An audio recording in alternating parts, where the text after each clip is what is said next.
मिछ मामला पाई बुड़ीबाकू बसिलानी कुलबेउसा 6 वर्ष हेब चिलिका बंद रही माछ धरा। परिवार प्रतिपोषण करने चिंतार अलंडापाटଣା गाँवर 97 परिवार। गाँवर मानस सामंतारा पूर्वतन समवाय समिति सभापति ऋण नहीं गाँव फेरार हो ग्रामवासी नारे मिछ मामला कर अभियोग कर लोके।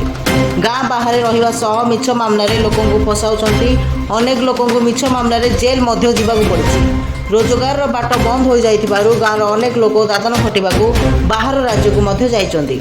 अलंडापाटଣା गाँव में 96 परिवार बसवास करुवा बेले चिलिका होउछि गाँ लोकों भात हांडी। माछ धरिले लोकों परिवार चली थाए, किंतु मिछ मामला पाई एबे चिलिका को माछ मारिबाकू जाई पारु नथिबा लोके कहिछन। तेणु लोकों नारे मिछ मामला करथिबा अभियुक्त को तुरंत गिरफ करबा सह कार्यानुष्ठान पाई दाबी होइछि। एने जिलापाल और तहसीलदार द्वारस्थ होइछंती ग्रामवासी। न्याय न मिलले राजरास्ता को ओह्लाइबाकू चेतावनी देइछंती। रिपोर्ट जागरण 24 न्यूज।